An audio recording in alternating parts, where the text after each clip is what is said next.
It's Pete Cohen here and welcome to episode 146 of the Mi365 podcast series. Now, every month we have one of our members of the month, which is an amazing opportunity to learn from someone who has really applied themselves to the art of being a better version of who they are.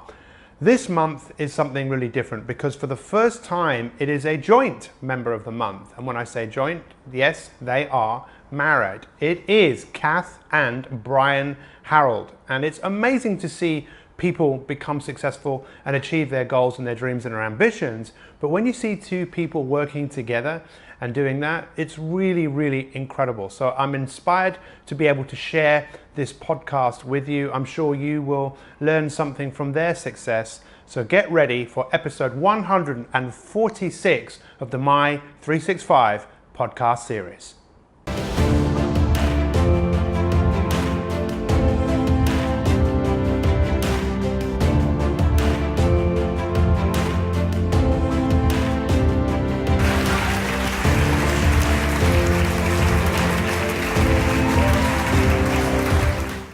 So this is episode 146 of the Mi365 podcast series, and this is a first for us because we obviously have a member of the month, and this month we have a joint member of the month, as in Bryann and Kath Harold. Congratulations. How are you both? Amazing, thanks. Yeah, amazing, excellent, amazing, smashing, as we say. Brilliant. Well, you know, this is the first podcast we've done like this, but it's also the first podcast I've ever done in Bonnie, Scotland. Tell us a little bit about yourselves and what you've got out of Mi365. Who wants to go first? Ladies first. Ladies first. Bit about myself. I'm Kath. Yes. I'm a mum of 3 plus 2. Grown up in Scotland, travelled a bit. Yeah, just quiet little me. Joined Mi365 looking for help with weight loss, basically. Yeah. A couple of years ago, it was July 2015. I came across you. How did you come across it? It just popped up on Facebook. Really? Yeah. Well, did someone else share it? No, do you think? no, it was just like a suggested thing to look at. Yeah. And then when you looked at it, do you remember what were your first kind of initial? Oh, I was just drawn in initially, and started watching. And at first with Bryann, I was like, oh, this is a bit of a guilty secret here. I can't share it, but I quickly did. Yeah. And then when you saw what was going on, what were your initial reactions of seeing your wife kind of working on herself with the kind of principles around coaching? Yeah, so, I mean, basically I'd seen Kath over a number of years trying to find the right path for her, the right thing for her to do, and I'd seen her struggle with it as well. And I got a kind of vibe that she was doing something this time that was helping her. She was comfortable with it, she was comfortable with the approach, and I didn't see Kath stressing herself with it. So, I mean, our relationship's a very supportive relationship, always has been, always will be for that matter. So, basically, that trigger point, I was just like, this is a good thing. You know, and my mindset has always been, I've always been a supporting person. It's part of I feel it's one of my top values basically, is to support first and then help if things don't work out basically. So with Kath it was very much about, this seems to be working, so I'm not going to be, judging whether it's the right thing for her to do as well. Yeah. She's on the right path, so I'll be there to help her. Yeah. It's always great when you see someone getting support, because support makes a huge difference, right? Mm-hmm. In changing. And often in relationships, someone can often not like the fact that someone is choosing to get help. So I really commend you for that. I really do. Good. So tell us a little bit about what you've achieved in a couple of years of kind of going to work on yourself. Okay. What are some of the things that you've gotten out of that? Well, I joined mainly for the weight loss, but that's still ongoing. But I'm building the foundations, basically confidence. Yes. A lot of confidence. I don't realise myself basically how much I have gained in that way, and self-respect. More awareness. Yeah. Because you're the mother of how many? Birth mother of 3 and stepmom to 2. And one of your daughters is here, right? Obviously she's not on camera, but she's just kind of watching in the wings. Is here, How important is it? How important is it for you to be an example? Oh, huge! Yes, I just want to set the the wheels in motion, that they follow the right way. And do you think they've been inspired by what you've achieved? Hopefully. Yeah. Hopefully. Yeah. And Bryann, what have you achieved since you? Because at what point did you decide, right? Okay, I'm going to engage in this process as well. Because first off, to acknowledge, okay, this is great. Yep. My wife's getting something out of it. At what point did you think, oh, okay, all right, I'm going to do this? Yeah, I guess I kind of dipped my toe in now and again. I've seen a couple of your morning broadcasts, and there was a lot of synergy going on. There's a lot of things that you were saying that I kind of recognised that I'd probably have within some of my own principles and some of the rules that I live by. But then there was other things, you know, I thought, God, there's something I didn't grasp onto. Maybe that can help me to pull, because I'd call it putting, you're in a trench for an extent, you know, with some of the things that you carry about with you in life. I thought, well, let me try some of this guy's, you know, toolkit out and see how it works. And through time, I mean, Kath and I were actually starting to have conversations that evolved around the Mi365 sort of approach, and you know what I could do for it. So it was pretty much probably the lead up to the first summit, I'd say probably from that summer, wasn't it? 2016. 2016, wasn't it? Yes. It was, wasn't it? Yeah, it was. 2 years ago. Yeah, and then actually going to the summit. This will be the third one. 2018, yeah. Yeah. So yeah, 16, 17, yeah. So the lead up to that, I got a wee bit more engrossed in it basically and got really interested, and then went to the first summit, and that really was a bit of an epiphany for me. I just thought, listen to all these people, and I seen like Susie's transformation as well. Yeah, absolutely. And I thought, I really hooked onto that. I thought, no, this is incredible. This is just people using what they've already got, you know, but using it in a different way basically to be a better version of themselves. So I immediately started my own master plan, if you like, which is about how do I do this. But I got myself into a real muddle for a while, and it was only once I joined Elite in 2017 that I started to tap in more to, you know, doing it formally, doing it properly, you know, doing myself justice and not just kind of playing at it. I like that concept of doing yourself justice. Yeah. What does that mean? Well, for me, it's about basically, you know what you want to do. It's almost like you're given right to be the best version of yourself. Yeah. So if that's the case, you know, you shouldn't have to justify to yourself why you have to have A, B, and C in place. Basically, you should just put them in place. Do you think that's the same as well? There's just like that a lot of people have this thing of justifying your own investment in yourself. Yes. Like some people seem to think it's almost like self-indulgent. Absolutely, Yeah. Why is that, do you think? Guilty feeling about it, and I don't know. Yeah. I mean, it's almost like saying to children, you know, who are playing, you know, stop being so self-indulgent. It's like, you know, do something a bit more responsible rather than, you know, it's crazy that we kind of learn that. Yeah. I really admire people that want to be their best and are prepared to go through that kind of, I don't know, mental, you know, words in your head of, no, don't do that. But what's happened for you since you have been paying justice to your own personal development? What changes have happened for you in your life? So the main changes for me are really about structure and getting some consistency in what I'm doing basically. And I'd say in terms of my behaviours, I mean, I always use as, it's not even an analogy, it's true life scenes basically. Like one of the biggest things that Kath would dread was us going on holiday and us going to the airport. Yes. she professed to this. I just used to go ballistic at security and everything was just a faff, and you know, I just used to get myself really a bit of a rage about the whole thing, and it was just, and what I've learned to do basically is to adapt this toolkit now. Yeah. You know, just with the key things about, you know, oh, that's interesting, let's see where this is going, stuff like that. Not getting stressed, and I think I've just brought that whole area, I've moved that whole area away from the forefront of what I do to very much at the back. So that's one thing. The other thing is kind of strength of mind. So last year when I sat down and I wrote down, this is the plan, this is what I want to achieve for myself. And I mean, I work as a kind of an architect in technology, so I spend my whole life advising people how to, you know, approach things and lay down foundations and then move to the next layer of quality and then finish it off type thing. Yes. And I give them milestones and plans, and I sat and thought, why am I not doing that for me? It's just crazy. So what I've done through Mi365 basically was literally just adopted a similar approach, and I've laid down like my building blocks. So I've got like 4 key building blocks that are my foundations for been able to move into that next stage. And one of them was definitely about strength of mind. So one of the things that I noticed there was alcohol, for instance, was a big player in my life. It had been since I'd been young, and that was an area that I realised, you know, that's a weakness. That's a weakness I'm not going to be able to take forward with me. So cut it off, leave it behind. So it gave me the strength of mind to sit and do that properly. So, and that's something I'm really proud of, actually. You know. How many days now have you gone? Well, I'm over 6 months now, so I don't know what that is in days, probably 190 days or something. So. And what changes have you noticed in him? He's less reactive in situations.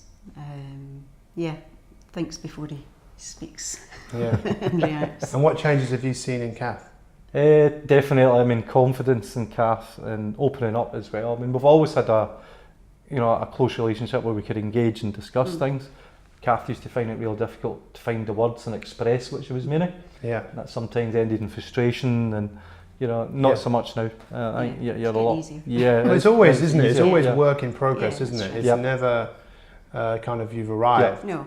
And we obviously sitting here, I'd say, is testament to that. Yeah. It's huge. But let's talk about. So yesterday we had an event in Glasgow. It was one of the Mi365 meetups, and I asked you before we came on camera, what was your biggest takeaway from yesterday?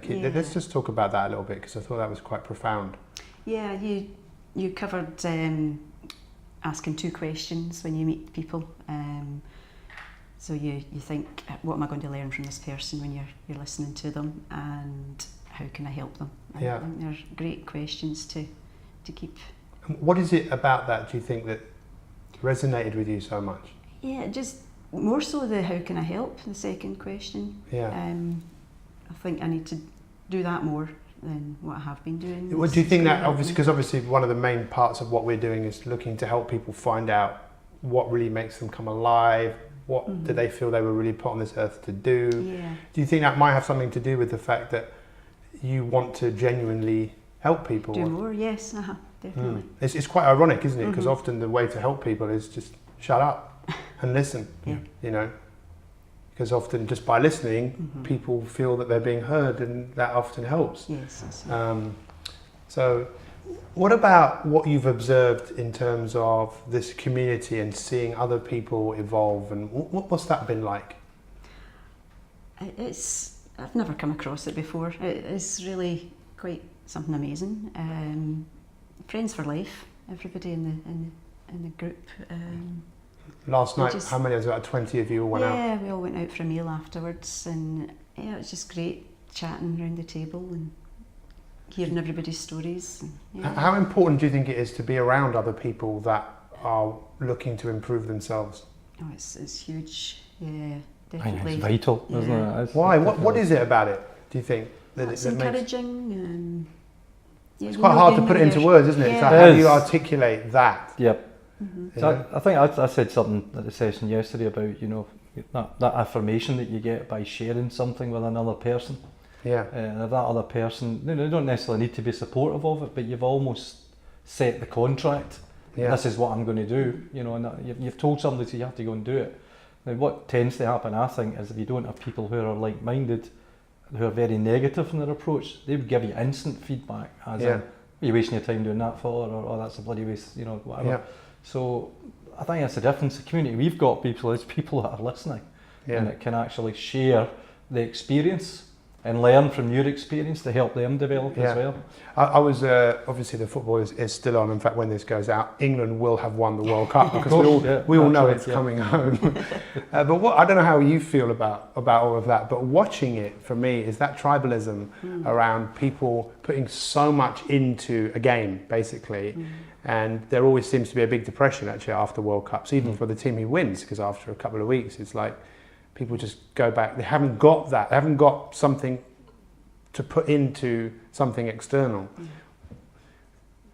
Do you think that we can do that ourselves? Do you think you are kind of doing that yourself? Are you excited about developing yourself and taking yourself forwards? Yeah, definitely. Yeah. Because obviously you made a video, which I spoke about this yesterday in the group, about the identifying with the person that you want to become. Yep. Whereas another lady was talking about something similar, but was struggling because she clearly doesn't have an idea of where she's going. Do you think that it's important to have some form of identity, identifying with the person that you're looking to work towards becoming? I think it is vitally important. I mean, if it's back to this visualization again.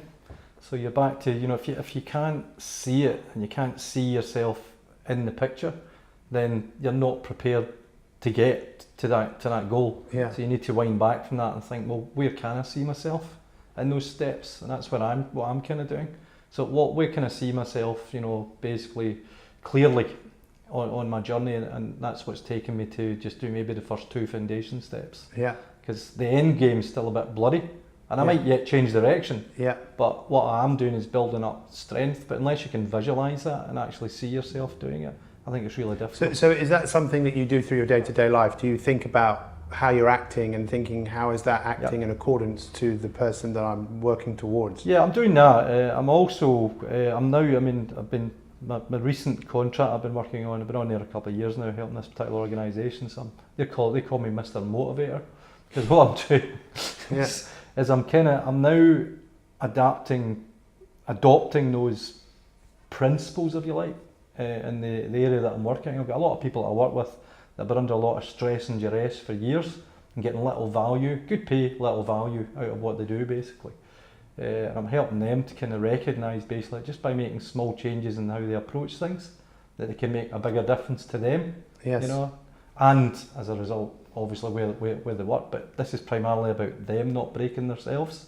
Yes. So I've genuinely been kind of recognised over the last 6 months to a year potentially as like Mr. Motivator. They actually put me in charge of people, which should never happen with external agencies type thing. But that's brilliant, isn't it? Yeah, that's a great, often a sign that something is happening through you being the change. That's it, and I enjoy that because it's not just that. I also share my knowledge freely. I've always been known for that. So basically, I just generally get a lot of enjoyment out of seeing somebody taking the package and doing something with it. So, yes. But their way, you know, I'm not telling them, I'm not managing them, I'm just saying. Like, so when you decided to stop drinking, how was that received by the people around you? Yeah, it was interesting. So they still think I'm a lunatic, basically. Because you don't drink? Well, I'm Scottish, I don't drink. Yeah, of course. I mean, you're exactly. Not, hang on, you call yourself a Scot and...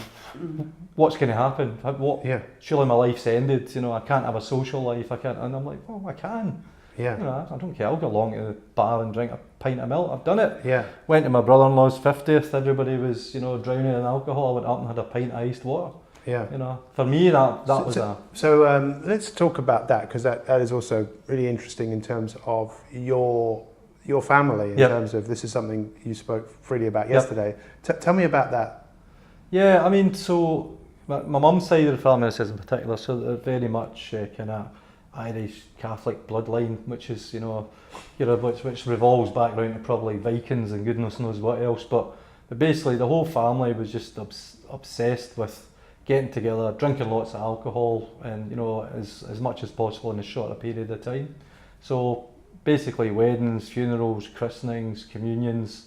And when that wasn't on, it was football, or it was boxing, or it was just Friday, or it was just Saturday. So from a very early age, probably from the age of 13, actually there was one year, I can't remember when it was, I took 4 weeks off, wasn't it? I decided I'm going to stop drinking for 4 weeks. And I had an epiphany about 2 weeks into that. I was in my late 40s at the time. I hadn't had a weekend without alcohol since I was 13 years old. Genuinely not one weekend when I hadn't, you know, been out and drinking, you know, what had become probably far too much alcohol for anybody to be thinking about doing and staying healthy. So that's a really turning point, you know, and I struggled with that. What different? Sorry, go on, you struggled? So I struggled with that for that year. This was like the year before I just gave up. Yeah. Basically, because I thought, this is ridiculous, you know, and I was caught in the cycle again and I couldn't get myself back out it. And that's, yeah, I just feel now that I have. But in terms of the impact on the family in general, I mean, every single, my mum had 2 sisters and 3 brothers. They all died from alcohol-related diseases. My mum almost did. She managed to kind of avoid it, but still died prematurely from some of the damage that it done to her. So, you know, there's just that awakening about, I mean, I've got, 5 kids to look after here. This is ridiculous. You know, you really That's amazing, isn't it? There's something, I don't know what it is, but for me as a coach, there's something so profound about choosing to follow a different path. Yep. That the easy path would be to take the path that everyone else takes, but to step off it and go, nah, that's not for me. Yep. And what have you noticed in him in through not drinking alcohol? Not that he was an alcoholic before or anything like that, but what changes have you noticed? Yeah, decisions are made easier, and just Still snoring. well, a wee bit, yeah. Yeah, Snoring's a bit better. yeah. Yeah, no, it's a big. You must be very improvement. proud of him as well. Definitely, yeah, hugely proud. Yeah. So what about you? So describe to me, Kath, before Mi365, how did you kind of feel about yourself? Oh, very low self-esteem. Went through bouts of depression. Just muddling along. Just felt there wasn't much to aim for. Or And what about now? yeah, What are you aiming for now? To be healthy, fit, active. Healthier. Yeah, healthier. Yeah. Yes, before Mi365, I did manage to shed a good chunk of weight. 75 pounds I lost. And then it crept up a couple of stone, went on, and that's when I joined Mi365. So you're fitter, you're I'm healthier, fitter, yeah, you're happier, Yeah. you're more confident. definitely. How do you know that you're more confident? I was thinking about that question. I've put myself out to travel. Like I went up to Inverness myself for a couple of nights to Susie Beaumont's events, yeah. And down to London for the meetup as well. I took myself down there, and that's huge confidence. Took a lot for me. Driving's another thing I lack confidence in. So yeah. But you've been doing that. Yeah. So how important is it, do you think, to push yourself a little bit in order to? Yeah, it gives you more confidence when you do it. So yeah, it's definitely. So with Bryann saying, I can, he's describing it and he's like using his hands and he's like, okay, what are you actually, he's obviously looking at something himself, being the way he wants to be. Is that something that you're doing?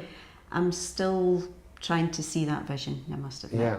Yeah. So it's always Working work in progress. Yeah. But not that this is a coaching session, this is an interview, but maybe offering you a little, maybe one of the things which might come out of this is that people that watch it might also realise the importance of being able to see where you're going. Yes. Otherwise, you know what, you just end up someplace else. Yeah. And so what's next in terms of what's on the horizon? So I know something big is on the horizon next weekend, actually. Again, by the time this goes out, you would have done that already. Tell us what's happening and how did it happen? How did this thing come about? Right, so the trail walker challenge, which is so we get Glenn, Sophia, Nicola, myself. So all other Mi365, I think how many of them are previous members of the month? So we get Sophia, Glenn, and Glenn. Yep. And now obviously yourselves. My good self, that's it. So Glenn actually posted something way back at the start of the year about this is something he fancied. This thing had come up, does anybody fancy joining him to do it? And we actually had a call the other day, all of us, and he actually said then he wasn't expecting anybody to come back. So we ended up, Sophia and I were straight off the bat, yeah, we'll do it. That's exactly what I've been looking for. This is a year when I want to challenge myself and actually come out the year and say, I've achieved stuff. So we've done that, we've got together, so that's this 100-kilometre trek across the South Downs. We've got 30 hours. And the power of this to me, and we were talking about this to some of the other members yesterday at the meetup was, and nobody realised that neither of us have actually met up before. Yeah, so yesterday was the first time I've met Sophia, it's the first time I've met Nicola.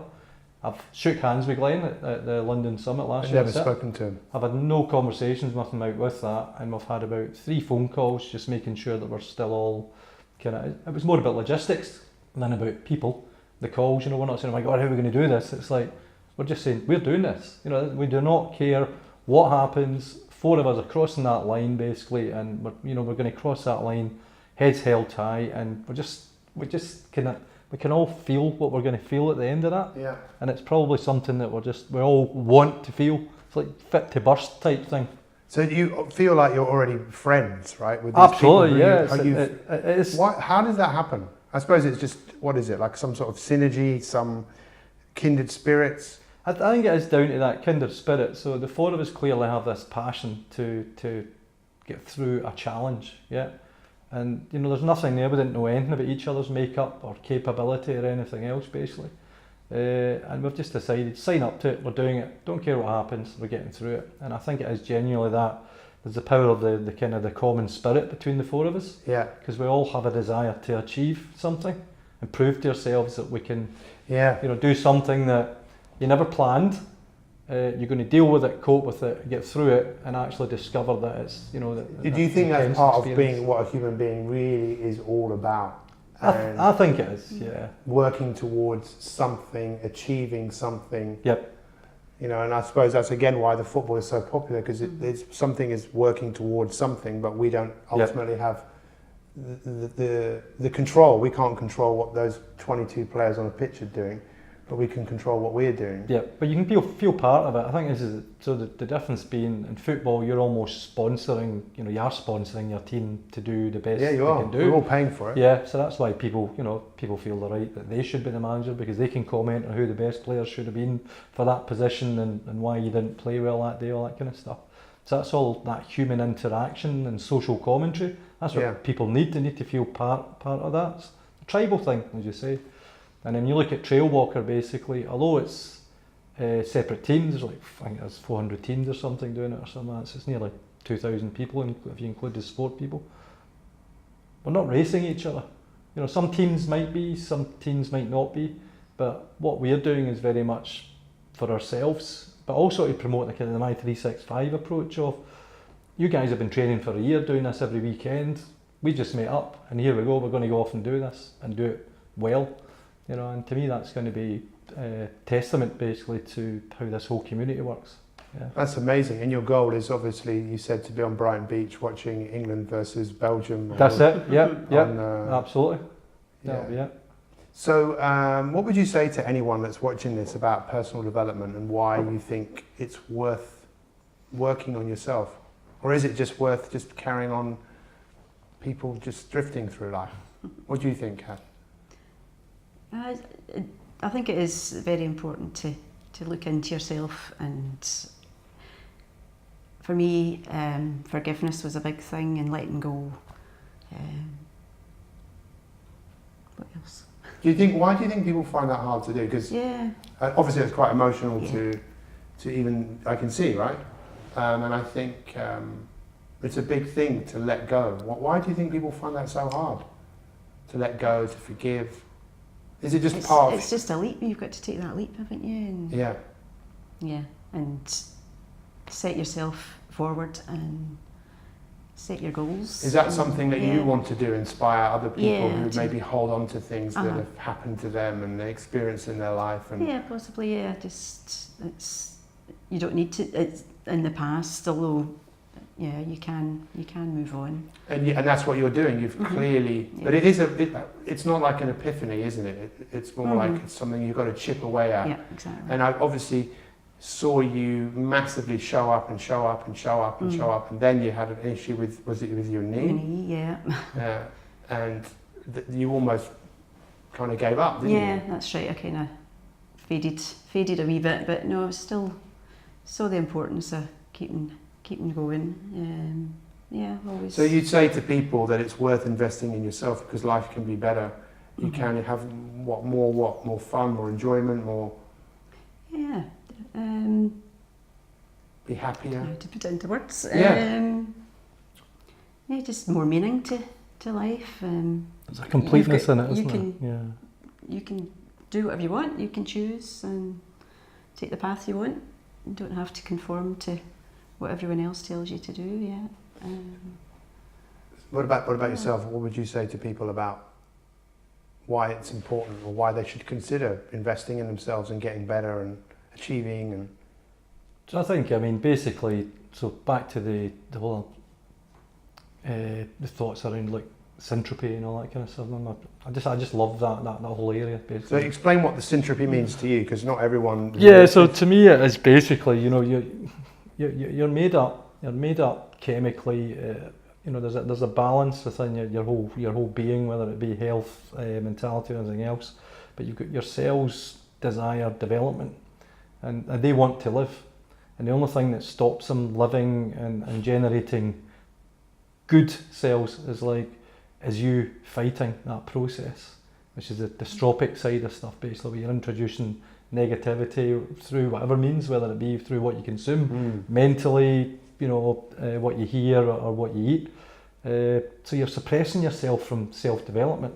So you're almost basically, it's like you should really be justifying why you feel the need to do that, rather than just letting yourselves develop. Yeah. You shouldn't have to justify why I'm going to invest in myself to help that syntropy happen, basically. So to me, it's just a natural thing to do, but you need to sit back or step back from it a bit, and again, kind of visualize what that means to you as a person. What is it you're developing?